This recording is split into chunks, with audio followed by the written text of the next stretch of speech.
back on 88.7 KWDM The Point. We have a special episode here with the guys. I'm Ian Nelson alongside Johnny Reynolds and Cole Sunderman, and we are bringing you a special edition. It's an NFL draft preview right here on 88.7 KWDM The Point. It starts tomorrow, the draft, the long-awaited thing where all of our teams are finally having a chance to replenish themselves after the trade deadline, after free agency, after retirements. And now this is when the youngins can finally have their proven themselves, and it can be shown tomorrow night, Friday night, and Saturday night. It is going to be a great episode, and we're going to kick it off strong with the first question. Who should go number one overall, the illustrious title of being a number one overall draft pick? Who is going to be that, or who should be that, and why? Johnny, want to start it off? Yeah, I mean, it's always talked about every year. Some years it's pretty obvious. Some years there can be a lot of question to it. I think this year it's pretty obvious. I love the guy. I love the story of him. Fernando Mendoza, he deserves it, the Heisman Trophy winner. Just the leadership that he already has. I think, him transitioning to an NFL team is perfect. I mean, obviously, we saw the news with Kirk Cousins and the signing for the Las Vegas Raiders, which was a huge deal. Nobody expected that. So it looks like Mendoza, we all know, probably will go to the Raiders tonight. And it'll be interesting to see how that's going to go with Kirk Cousins and that whole situation, because we're kind of almost getting some deja vu from the Atlanta Falcons deal with Michael Penix and him being drafted there. But hopefully, Kirk can find his rhythm and Mendoza can learn after him. But it goes to Fernando Mendoza for sure. Yeah, 100%. I don't really see any way that Fernando Mendoza is not the first overall pick. I mean, we've been seeing it the last couple of months. Like, the Raiders have made it very clear that Fernando Mendoza is going to be their pick. And the whole Kirk Cousins situation that you brought up, Johnny, it's going to be really fascinating, because we saw kind of how that Atlanta Falcons deal was almost kind of a disaster, and it just kind of made everything fall apart. No one really knew what their role was. I think both guys, Kirk and Penix, they both thought that they should start, and especially with the pay that Kirk Cousins was getting. But I do think that this time it'll be maybe Kirk Cousins is the year one starter, or Fernando Mendoza comes in, game 15 or something like that, and once the season is over and they're 4-10 or something like that, and then Fernando Mendoza comes in for the last couple games just to get some reps. But Fernando Mendoza it's very clear that he's going to be the number one pick. Yeah, I mean, I agree 100%, because just what they need a young quarterback who's going to bring them farther past what Kirk Cousins is. And it just really was dependent on the team. The top two teams in the draft, it's the Las Vegas Raiders and the New York Jets. The Jets have the number 2 pick, and they have probably one of the most talented, they'll most likely get the most talented person in this draft, Arvil Reese from Ohio State, the linebacker edge. I would say one of the most talented players in this draft. He probably would have gone number 1 if the Jets had that first pick. But the Raiders, they just don't really need a linebacker edge this early or really in the draft. They have their solid guys, but the Jets really do. So if the Jets had the first pick, it'd be Arvil Reese. But since they don't, it's going to be Fernando Mendoza, who is, like you said, Johnny, a really solid guy, and just love the story, really kind of coming out of nowhere, and is now the number 1 overall pick. Moving on, which team is most likely to trade into the top 3 picks, maybe not top 3, but into that top, one of those top few picks? Yeah, let's pick one for this one, because I know we could go so many different ways. But yeah, this is a tough question. No really wrong answer, I would say. And it really could go so many different teams. But I just have that feeling that it feels like the Cowboys are going to make some big move. I don't know. I just have that weird feeling looking at all these teams. I mean, they're definitely in need of a wide receiver, but I could definitely see them jumping up, and getting one of these top guys here in the draft. I'm going with the Cowboys. Yeah, it does feel like the Cowboys make a big splash every year at some point. It feels like they've been a little bit too quiet, so they do definitely have potential to do that. But the team that I'm looking at is the Kansas City Chiefs. They obviously kind of fell apart at the end of the year after Mahomes got hurt, and things obviously did not look like they have in the last couple of years. But the reason why I look at the Chiefs is because, obviously everyone thinks of the wide receivers, how basically since Tyreek Hill, the wide receivers have really been a disaster. But the Chiefs have a lot of needs, and they have 2 first-round picks. They're at number 9, which is from this year because they weren't very good. And so then they also have the number 29 pick. So that could be something that you could add to a package for trading up to 4 or something like that, and get maybe an edge rusher, or trade into the top 5 and get maybe Mekhi Lemon or a guy like that if you really like him. So the Chiefs have a lot of options. They have draft capital, and I think the Chiefs are really going to be a team that is looking to revamp, and they really don't want to have another down year. So I have the Chiefs. Yeah, I think those are both really solid picks, just because both of these teams, the Cowboys and the Chiefs, need to get somebody solid. I was looking at this, and it's hard to go against what you guys have said, just because unlike some other years, if you look at the projected top 10, there's not multiple of one position. It's all separate positions, especially in that top 5. Usually, or sometimes you'll see quarterback, or wide receiver, corner. But this year, it's very spread out, where you'll start with a quarterback, then go a defensive D-line or edge rusher, and then you have a running back, and then a corner, and then a wide. So it's very spread out. So it's hard to see a team jumping too far up, just because their guy will most likely be there when they want it if they're in the top 10. But I'm going to have to probably say a team like the Tampa Bay Buccaneers, I could see making a move, just because one of their main needs is corner, and they need some backfield help on the defensive side. And Jermon McCoy, a very solid guy from Tennessee. There's a couple better options in that safety and corner position that could get taken a little earlier. So I could see the Buccaneers potentially moving up from that 15 to that top 5-10 range.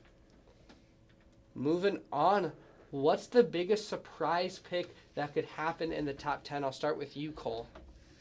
I think that I know a lot of Iowa fans will just love this, but I think that Caden Proctor has a real chance to go in the top 10. He's currently projected around that 15 to 17-ish range, and I just see him as a prospect, and he just does everything really well.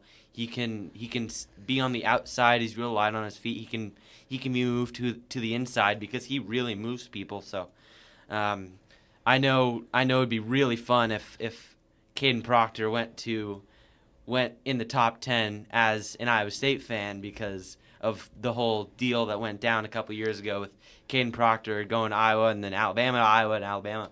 So that would be really fun. So this one might be a little bit from the heart, but I do think that Caden Proctor is just a very complete prospect, and I do think that he's kind of being slept on in this draft. I'm going to go Jordan Tyson here, receiver from Arizona State. I think he has a really good shot. Obviously, wouldn't be surprised if he went top 10, but I could really see him being drafted potentially lower, and some teams possibly trading up for him. So I'm going to go Jordan Tyson on this one. Other than that, I think a lot of these picks are almost set, but I think in this first round, don't be surprised if a lot of teams trade up. Yeah, I mean, it's hard. I don't have too much ball knowledge on some of these guys, just because we all have been focused on basketball, and so now jumping into the NFL draft, it's hard to say too much a guy that could jump into that top 10 that probably shouldn't. I mean, just looking at this, it could really just be a question of who do they like more, like personality-wise. And so I could see, maybe not a name, but a position. I could see an offensive tackle jump into that top 10. You have a guy like Spencer Fano from Utah who's in that 11 spot, or even looking down a little farther, Monroe Freeling from Georgia. Just some of those guys, maybe a team may look at them and go, I like you a little bit better than the other offensive tackle that's projected, like Francis from Miami. Can't say that last name without butchering it. So, I think it could be an offensive tackle. Dumb, my job. How many QBs will go in the first round? We've seen in years past where it's very lackluster on the quarterback side, and then there's years where all 10 of the top quarterbacks can go in the first round. So how many do we think is going to go in this round? Not too many went last year, but there are a lot of good options, mainly looking at guys like Fernando Mendoza and Ty Simpson in that quarterback spot from Alabama. And also then you have Garrett Nussmeier from LSU, Carson Beck from Miami, and Drew Aller from Penn State. Those top 5 quarterbacks, how many of those guys do we think are going in the first round? I mean, I feel like it's either one or two. So obviously it could just be Fernando at the 1 pick, but Ty Simpson is projected either a late first round, early second round pick, and the Cardinals are in much need of a quarterback, and I could really see that trade from pick 30 or pick 32 for Ty Simpson to jump for the Cardinals to get that pick. So I'm gonna go 2 here to make it a little bit interesting, but I think the Cardinals can make a move here in the first round. Yeah, and that's the great thing about the draft. These trades at the end of these rounds, they can always allow for just a weird thing to happen. So maybe we could have a couple of extra quarterbacks drafted, but I only think there'll be one. With obviously Fernando Mendoza, this quarterback class coming into the year, it didn't really feel like that. It did actually feel like a really good class, with guys like Arch Manning and guys like that, but nobody really stepped up other than Fernando Mendoza. And Ty Simpson, in my opinion, is really the only guy that feels like much of a threat to go in the first round. And you mentioned, Johnny, how he could end up being a late first round pick with a team like the Cardinals, that you want to get a little better value, but you also want that 5th-year option on him for a little bit more time to develop. So that's obviously still the wild card there, but Ty Simpson really feels like an incomplete prospect to me. At the start of the year, he looked really good. He looked like he was going to be the first pick overall, but then teams started pressuring him, and he really started to worry, and he started seeing ghosts, and he really did not look good near the end of the year. So he has potential to be that next guy in a program, but I think that Ty Simpson is going to be just probably an early second round pick, and he even could fall farther than that.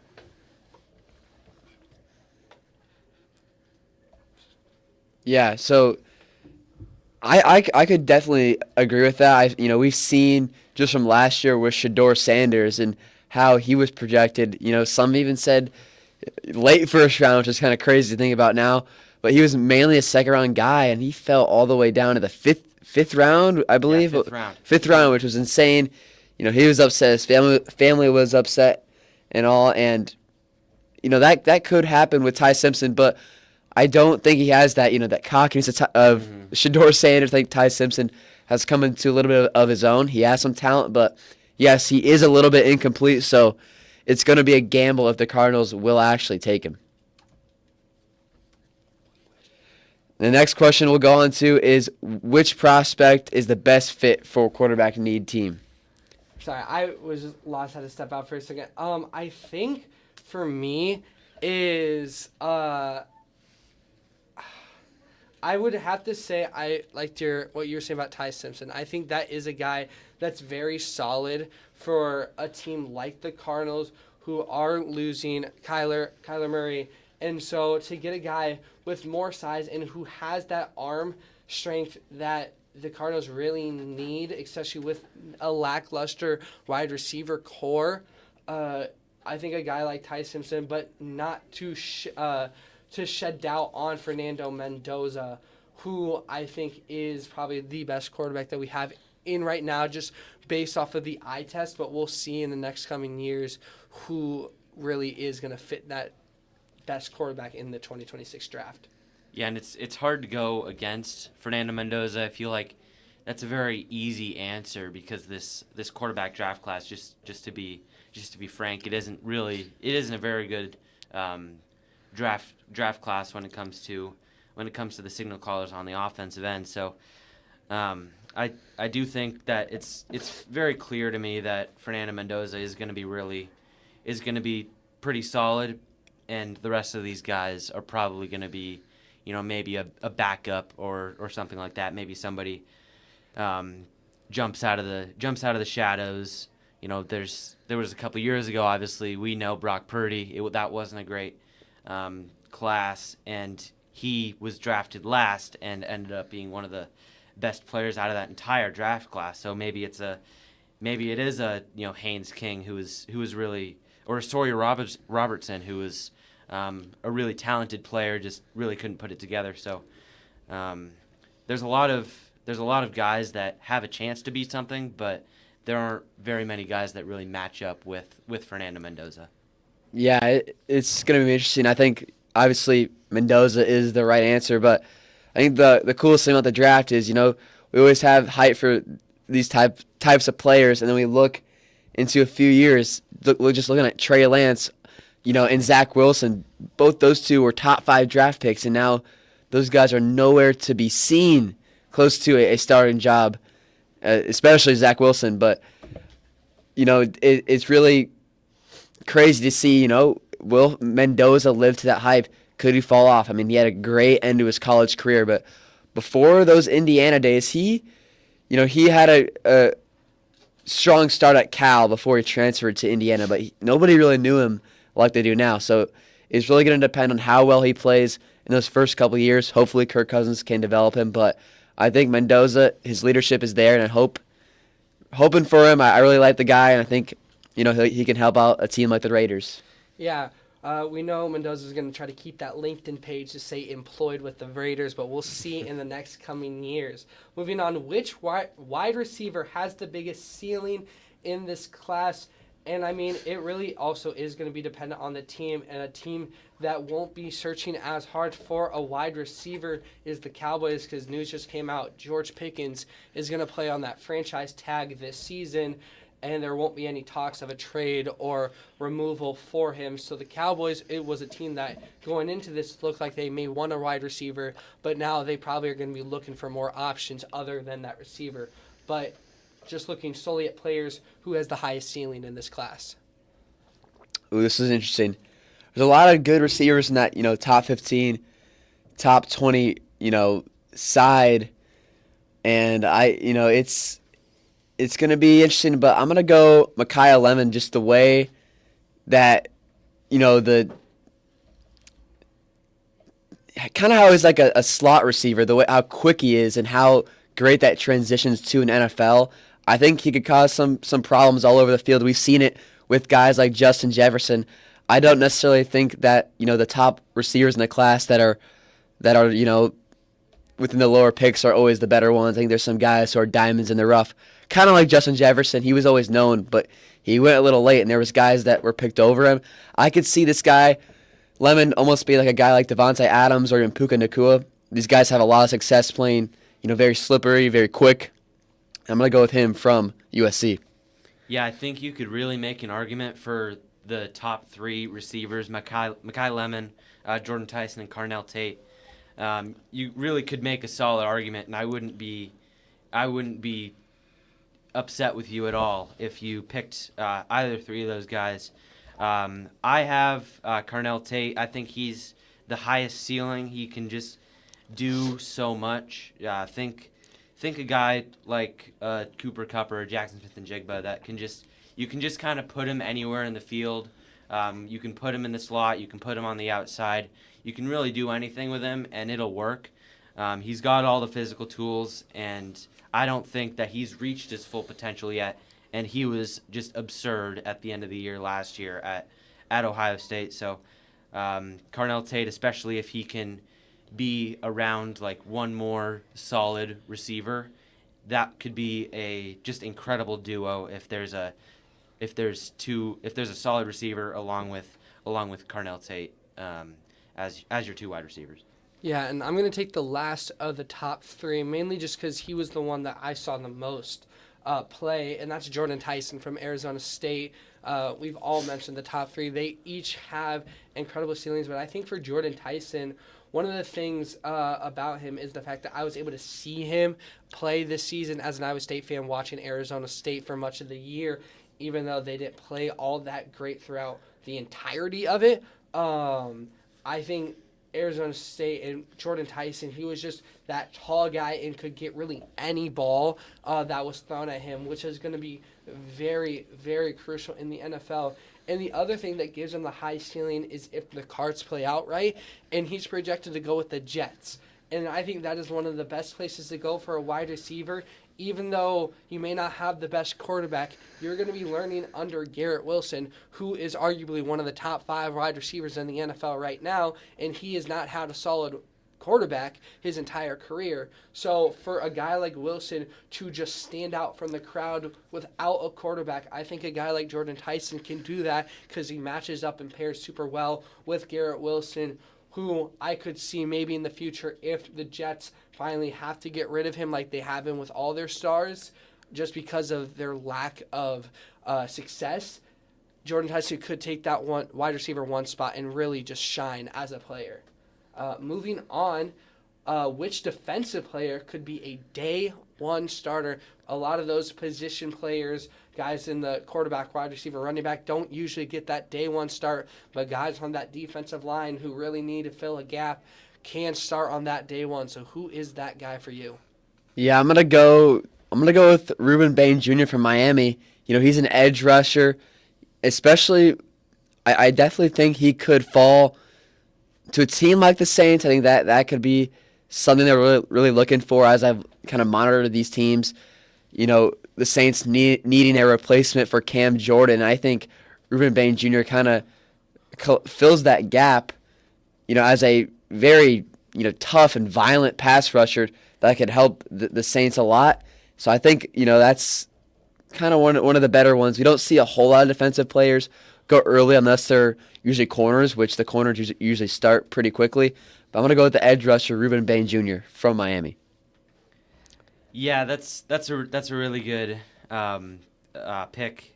In the same position, I think David Bailey has just been absolutely electric. I mean, when he was on the biggest stage, he didn't disappoint. I mean, he ran a 4.5 40, and as an edge, you really have to have that speed to get around those exterior offensive linemen. And one more guy that I could see really making a big jump is Jacob Rodriguez.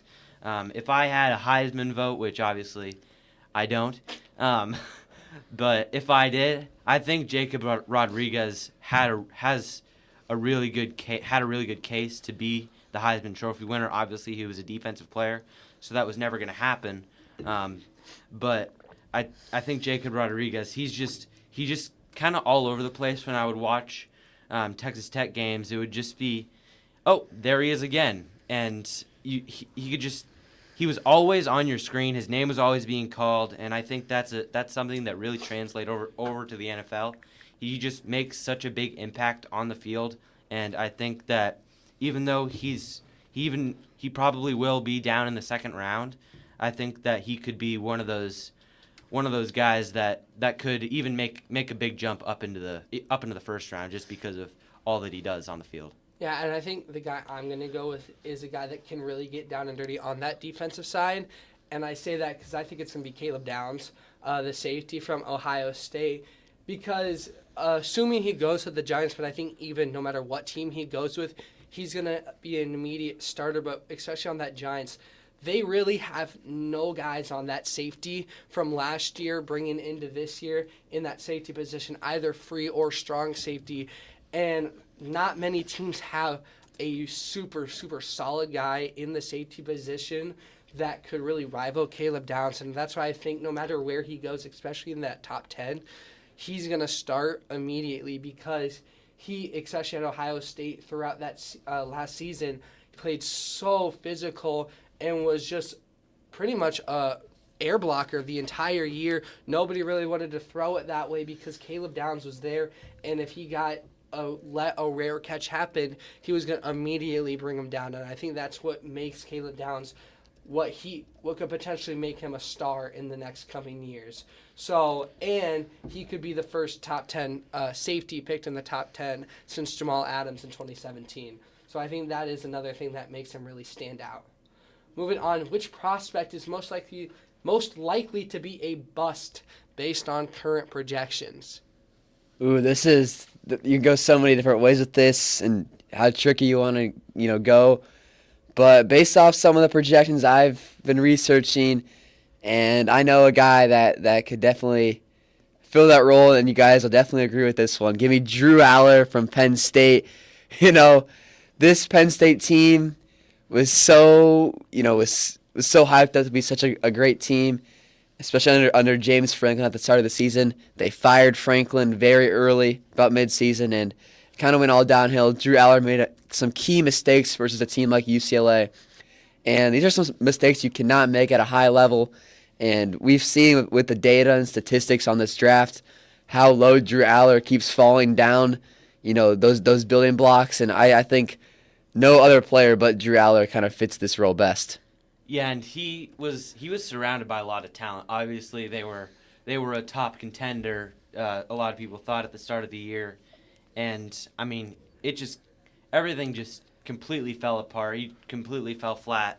And that's a great pick, just because of just how shaky he looked. And I think that Ty Simpson, my pick for the biggest bust, I think that his second half of the year, where Alabama kind of tapered off, he really felt like he blew a lot of his really high draft stock. And as I've thought through a lot of these quarterback-based questions, I've realized how much of a Ty Simpson hater I am. And I think that's really going to stay that way. And I feel pretty confident that Ty Simpson really isn't going to amount to much at all in the NFL. I don't know what it says about the fact that we're all going to go with quarterbacks and all different quarterbacks, but I'm going to go with Carson Beck from Miami, the fourth best quarterback according to ESPN in the draft this year. I think I'm kind of on a very similar train with your Ty Simpson hate to Carson Beck. Never really liked the guy. It just never was impressed fully by his play. Even when he moved to Miami, you could really see just the talent drop from Cam Ward to Carson Beck. It was just, you had Cam Ward, a very solid quarterback, and then going to Carson Beck, there was a very noticeable drop. And I just really never got the rave about Carson Beck, so I don't think he's going to amount to something. Probably going to be one of those guys like a lesser Baker Mayfield that doesn't lock in and be that Baker Mayfield just star guy who is a very solid quarterback now. I think he will have that same projection of just going to team after team after team and being in that second or third string just because they like him enough to keep him in the league, but just not amounting to anything. Yeah, and what you said about you don't really know what that says about this quarterback class. I mean, what it says about the quarterback class is that this was a very hyped up quarterback class, and it was a very disappointing quarterback class. I mean, there's so many names that you look at the start of the year that everyone thought they're going to be a surefire first-round pick, and really none of them worked out other than Fernando Mendoza. So this has just been a very disappointing quarterback class because at the start of the year, it really did feel like it was going to be one of the better ones we've seen in a couple of years. Yeah, moving on, we like to keep things local, and one of the teams with a lot of question marks going into this draft is the Chicago Bears. They had an amazing season last year, a very surprise season, and now this year they've let off quite a few players that surprised a lot of fans. The front office making decisions that a lot of people question. So, with that being said, who or what position should the Chicago Bears prioritize with their first pick? For me, I mean, it's just defense. I don't really care that much about who it is. Probably an edge rusher because those are some of the most. It's basically quarterback and then edge rusher that are the most valuable positions in football. And I mean, if you don't want to be playing every game 70-63 anymore as the Bears, then you have to get some defense. And even in the second round, I've seen some projections having Iowa State's Dominique Orange going to the Bears. And I really wouldn't be surprised if that happens because I think it's in the Bears' best interest to just only draft defense. Don't even look at offense. It doesn't matter who falls down.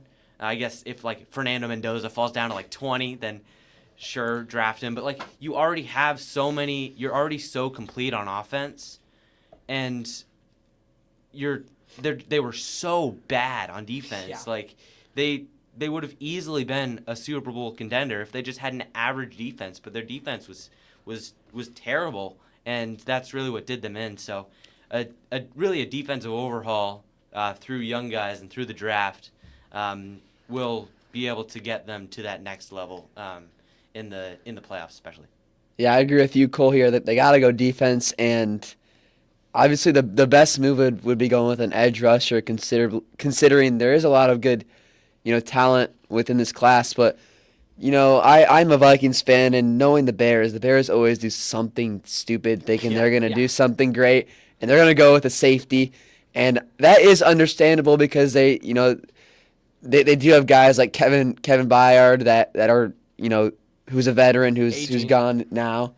But I feel like they're going to go with the safety, and I don't think it's the best pick, but I just feel like at least they're going defense. Like you said, Cole, they need to go defense, but they definitely do need an edge rusher. As a team that is top 20 outside of sacks, they need someone to be an edge rusher. That is the smartest pick. But knowing the Bears, don't be surprised if they pick a safety tomorrow night. Yeah, I mean, I agree with you, and I think it says a lot, the fact when you look at all these different websites pre-draft, and they show every team's need.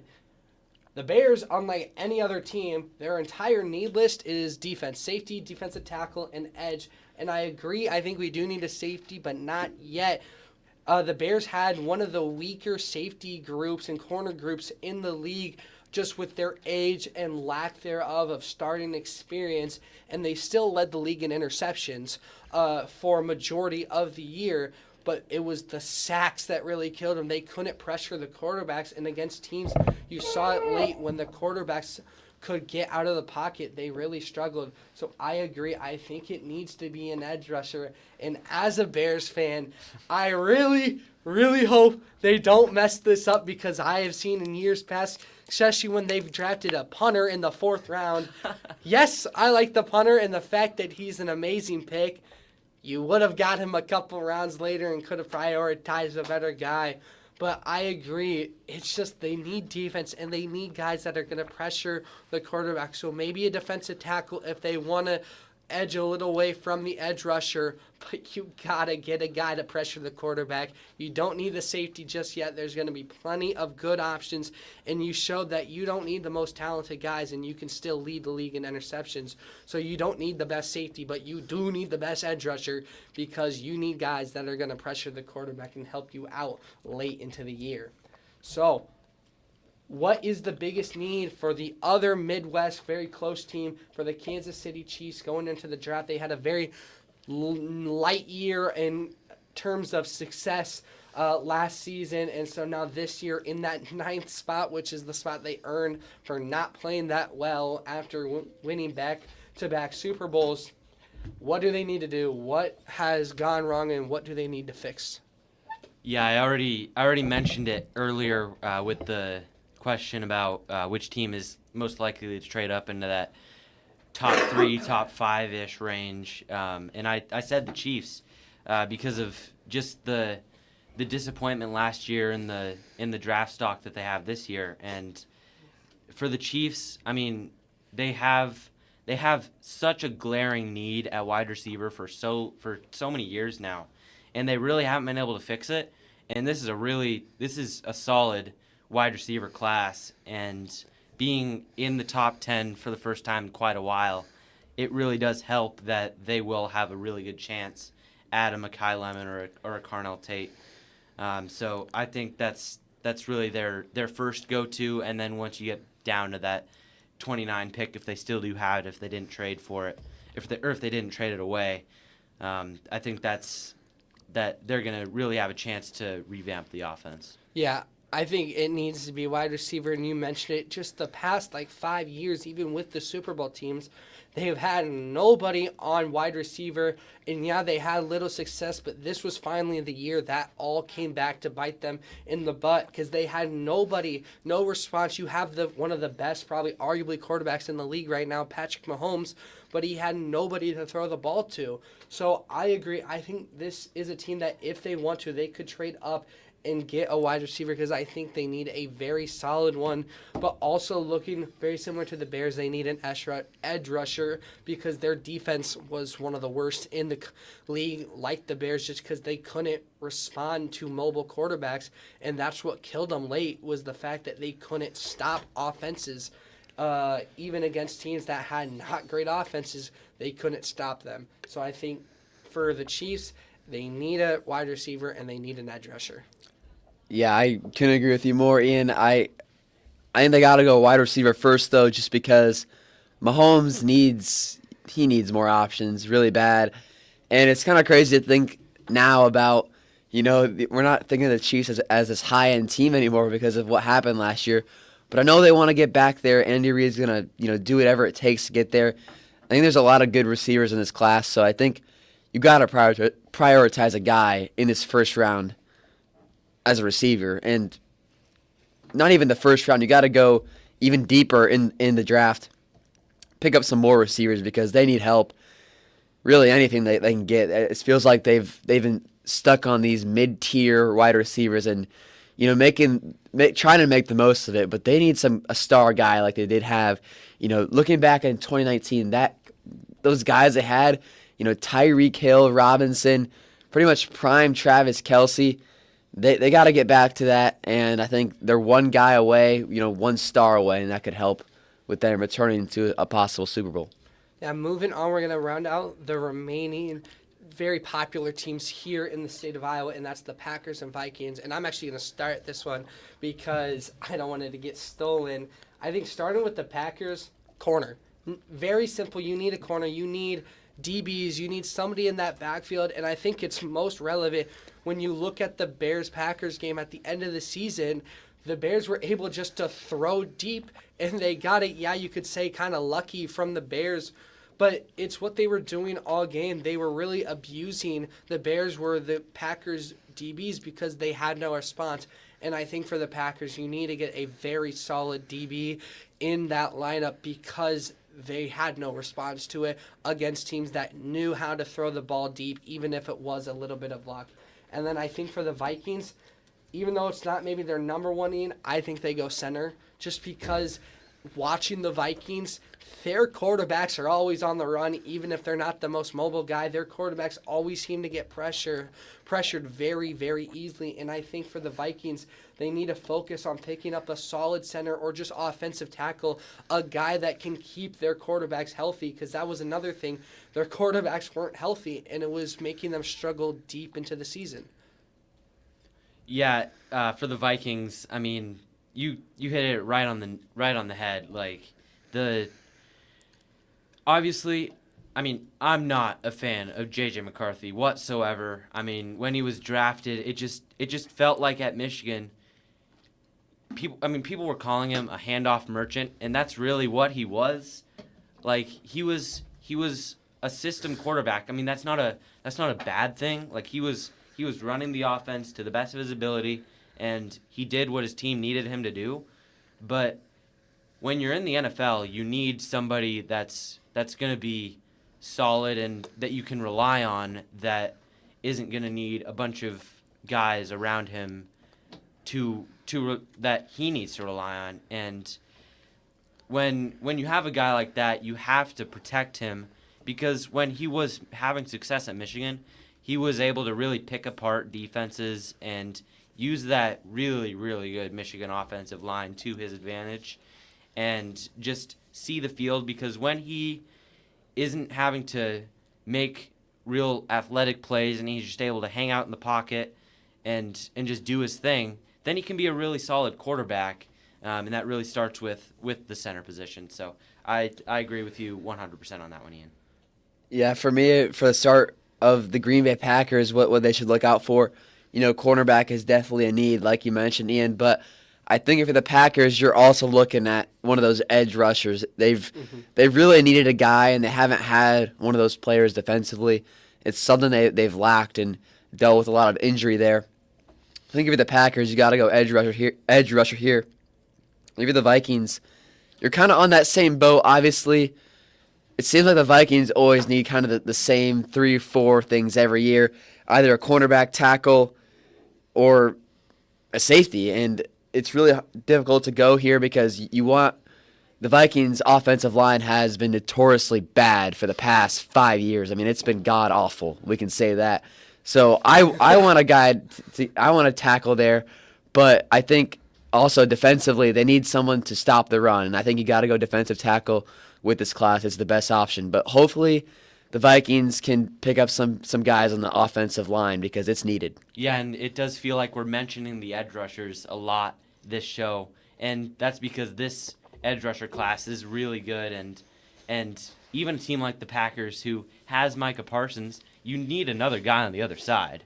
And so then teams can't just load up on him and put 2 or 3 guys on him every time. So just every year there's that one position that everyone really wants, and this year it's definitely edge rusher. And I mean, that's what makes it fun. Who doesn't love watching a game and then all of a sudden, bam, edge rusher just comes and kills your quarterback, and it makes it a little exciting. You think of the days of Ray Lewis and Ed Reed, some of those guys who, even though those linebacker safety mixes, that could just light up your quarterback, and that's what makes the game fun. Looking across the board, we've been talking about all these teams of what they should probably pick up, what they need the most, but which team has the most pressure to hit on their first round pick or just first pick of the draft? Which team their pretty much entire season, is dependent on this first round pick? Who needs to hit the most? Wow, there's so many different ways you could go with this, and I mean, it's really difficult because I have so many teams that I could circle, including the Cleveland Browns, but I'm going to go with the Kansas City Chiefs on this one just because they need significant help on the line and really a receiving core, like I was saying. And I think they're a couple picks away from getting back to that Super Bowl contention team, and this year was a really down year for them, and they want to get right back up there. And they need it with some guys on the line and receiving core. I think if you make a bad pick, maybe you pick a guy who might be a bust, that could really make a tear on their season. So I think it's important with their picks that they got to think really smart here. Yeah, and I'm going with a team that is really on the opposite end of the spectrum, that really has had absolutely zero success for so long now, and I'm going with the Jets. Aaron Glenn feels like he's been on the hot seat for pretty much this entire offseason, even after only having 1 year, and it really didn't feel like there was anything cooking. Sometimes you have a coach that the record really doesn't show it, but there's just this feeling that they're building something, and with the Jets, it just doesn't feel like that's there. And for Aaron Glenn to save his job, this is going to be a just very monumental pick, because if you miss on this, then you're going to miss out on a franchise guy that you can convince ownership that, yeah, I'm going to build around this guy.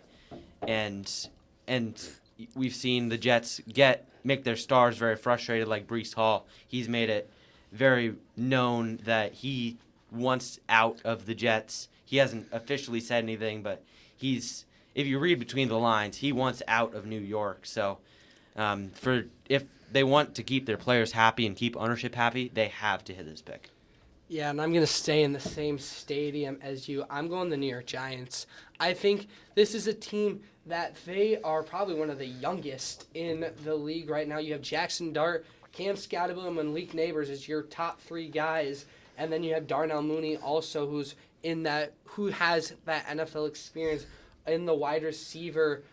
This is a team that has to hit on that first one, and I think it all stems from the fact that you just traded away Dexter Lawrence. That was your stud on defense, and now you're without him. And you now get a top 10 pick from it, which they already had the 5th because they were not good last year, and now you have number 10. So this is a team that I think really needs to hit, and I think they're trying to close that wound from losing Dexter Lawrence because both of their picks are going to be defense. They're projected to draft a linebacker with their first pick and then Caleb Downs with that second pick. And I think they have to get those guys because they have to hit on this one because one of their main factors was they had no defense. It's what even though they kept it close offensively with the Bears in that game that they probably should have won, the Bears lost it completely. Their defense let up and they got scored on late, and that's what really killed them in multiple other games was the fact that they had no defense. And so now you pick up two really solid guys on the defensive core. You have to hit. You cannot pull any stunts. The Giants, if you want to succeed next year or in the next couple of years with your young guys, if you want to keep them, you have to pick up the right guys. Moving on, which playoff team could draft a future star late in round one? We talk about all of these not great teams who are going to get projected stars, but these playoff teams get the lower end of the stick. So what guy could they pick up who's going to be their future star or who could be a late star? So which team is that for you? I'm going to go with the 49ers here. I think, they always seem to statistically, they always seem to have some pretty solid picks, and they've been a team that's kind of been in that range these past few years, always been a real good team since that 2019-2020 days. And I think a guy who I really marked on the board who isn't, one of the top receivers in the draft, but he's definitely up there. I'm going to go Denzel Boston from Washington. I think the Niners drafting him could make a huge run for them, and I think a future star could be born there. And yes, the signing of Mike Evans for the 49ers was huge, and they obviously now have Christian Kirk. I think Boston, learning under those two of really, especially Mike Evans, a veteran wide receiver, he could become a possible star, and I'm really liking this guy. Yeah, Mike Evans is also a guy that his injury history and he's getting up there in age, like you never really know. So even if there's a wide receiver later in the draft, maybe 4th or 5th round that's drafted by the 49ers, he may have an opportunity because guys like Pearsall, and obviously Pearsall didn't choose to get shot, but like guys like Pearsall and Mike Evans, like they've shown that they have been a little shaky injury wise, but for the for my pick, I'm going to say the Bears again. We've already mentioned them, their defensive struggles, and a team that could draft a future star. I mean, when you're looking for a team that could draft a star, it's a team that has really no competition, and that's the Bears. We've said that their offense or their defense, like they have nobody. They really don't have anybody there that's really going to compete for a lot of the big jobs over a top pick. So especially late in round one, especially with how deep the edge class is or linebackers, I think the Bears really have a big opportunity in this draft to pick up a guy that's going to be a franchise cornerstone. Yeah, I mean, I really don't have a player in mind just because you never truly can predict the future. Now, there are some who can, and they mess up all the time. So I'm not going to say a guy, but I'm going to agree with both of you because those were the two teams that I was looking at as a fan of both of those teams, the Niners and the Bears. I have seen their draft classes in the past 5 years, and both of those teams are very, very good at picking future stars. The Bears, maybe they'll pick a star that does not eventually play on their team. They're very good at picking up a guy that's going to be super solid, and then they get rid of him and he just blooms. So I think both of those teams can pick up a guy that is going to sprout into an absolute gem. Now, I don't know who it's going to be, but I did like your analysis, Johnny, with a wide receiver. The Niners now have one of the most experienced wide receiver cores in the league, and putting a young guy in that group is going to be just phenomenal for growth because you can learn under so many great guys, and I think that's what's going to really help a wide receiver that's get put on the Niners. So moving on, what pick range is most likely for a blockbuster trade? We always have one or two in the year. The pick has been traded. And what range are we looking at for this year? This is a very difficult question. Looking at this one, and it could go so many ways. I feel like we always see somebody jump in that top 10. And I was mentioning that there's going to be a lot of movement, but I think that 11 through 14 range is going to be hot this year. A lot of movement, a lot of teams, a lot of great edge rushers. Time and time again, we keep mentioning that, but I could see a huge trade going on, lots of picks, maybe some going in the second round, third round, but I think there could be a lot of movement from these teams, especially considering the Dolphins, Cowboys, Rams, Ravens. These are all the teams that I feel like they could all be, willing to trade with some teams that might be farther back in the draft. And I'm going to go with that range. I think it's definitely playing it more safe, but I think almost every year we see some sort of trade up going on, and I think there could be a big trade going on in there.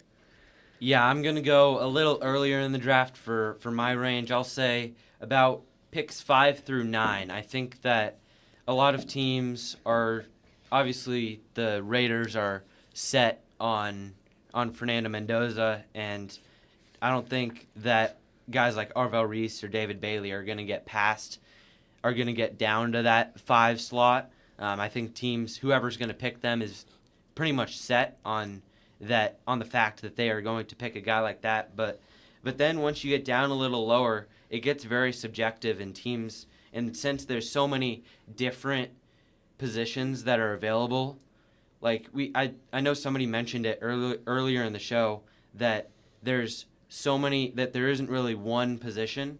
So I think that'll create a lot more demand for a team that, say, a team really wants an offensive tackle. Then they might need to trade up to number 5 to get a guy like Maui Goa, because then you really will have a little bit of a drop off after that. So I think that 5 to 9 range is going to be in real high demand. One of the things I learned in my AP Stats class is when you really expand your range of numbers, your likelihood of being correct increases. So I'm going to take both of your answers and combine it. I think it's going to be that 1 through 15. Oh, you can't do that.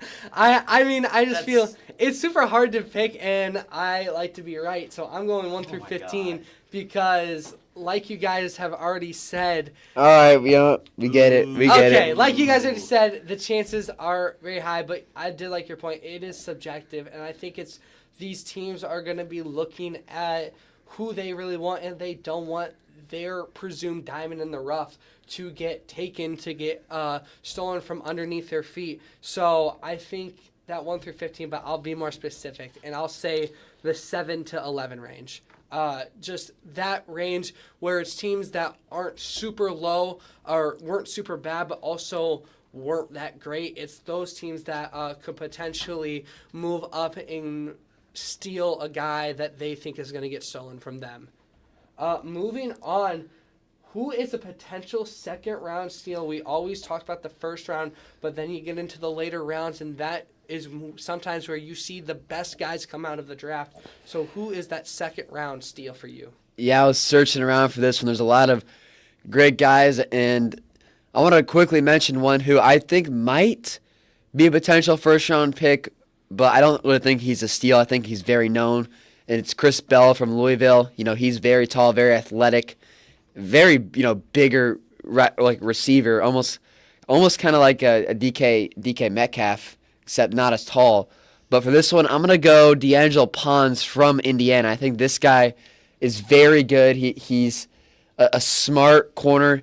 A lot of interceptions last year, and I think he's kind of been described as that day two type of guy. But I think he's very similar to some of the elite guys, kind of like a Sauce Gardner build. And I'm gonna go D'Angelo Pons in this one from Indiana.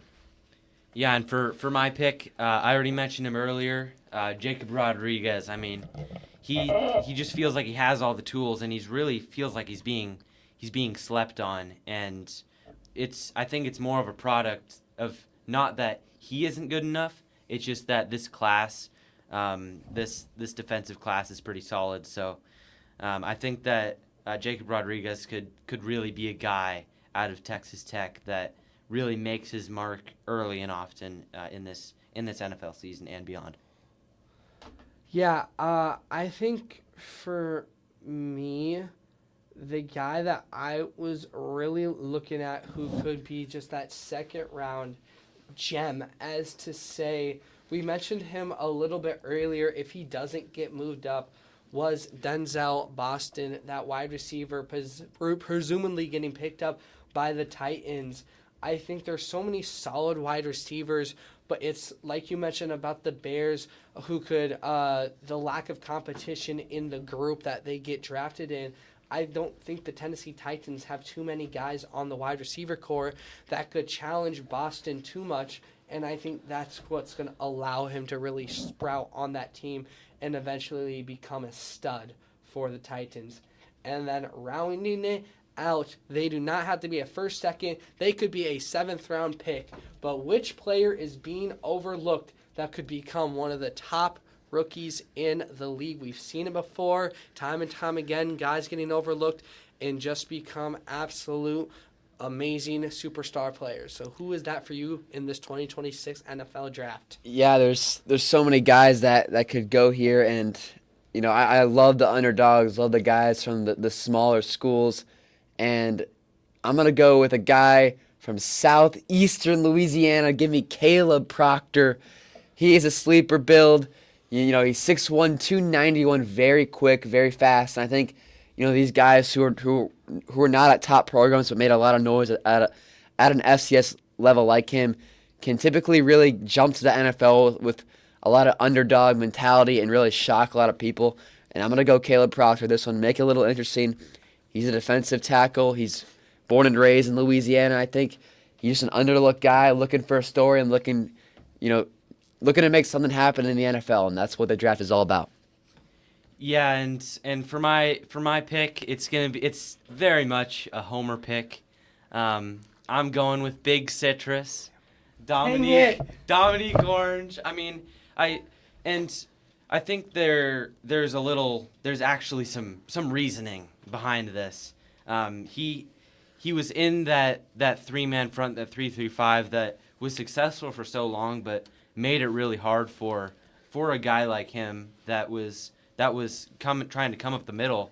Like it's just not a very defensive line friendly, especially nose tackle friendly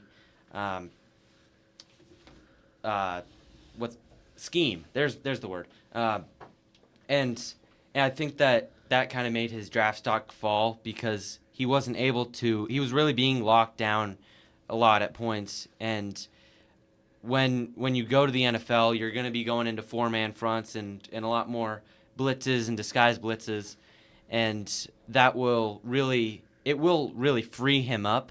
And obviously going against bigger and better offensive linemen will be tough, but he won't be the number one guy on the scouting report anymore on that defensive side of the ball. So Dominique Orange could really make a splash, and it's not just a homer pick. Yeah, I think for me, I'm going to go a little bit more. It hurts me to pick him because he's an Iowa guy, but I'm going Jennings Dunker, the offensive tackle from Iowa, University of Iowa. He's listed as the number 7 tackle in the draft, and I think this was a guy that just got a bunch of media attention because of his looks, but this is a guy watching the Iowa State game, looking at Iowa throughout the year. was a very solid tackler. They had some of the best offensive line in the country. Those early games, they were ranked number 1 in offensive line, which is so solid. And I think because of that, I have to go with a guy like Jennings Dunker. So I think he's getting overlooked, a day 2 guy that could become a stud on a team's offensive line. When you have a mullet like that too, like Yeah. you know that's a corn-fed Midwestern boy, and that's gonna work out. I'm fairly confident in that. Any final takes before we close it out? Just I don't want to say anything too stupid, so we just gotta wait and see it. Yeah, no end of the show hot takes. No, none of those from us. But it's gonna be fun with all the chaos that's about to ensue. That nobody knows what's gonna happen. Dun dun dun dun. That is the end of our draft here. I'm Enos alongside Johnny Reynolds and Cole Sunderman. This was our 2026 NFL Draft preview. Starting on Friday, we will recap the first day, that opening round, Jazz, as you could say, and then preview the second and third day. So thank you all for listening. Sorry for taking a little bit of time, but we sign off, and thank you for listening. Have a great rest of your day, and keep rocking with us on 88.7 KWDM, The Point. See ya. I'm a pretty great multitasker. I can wash dishes and do laundry. I can roller skate.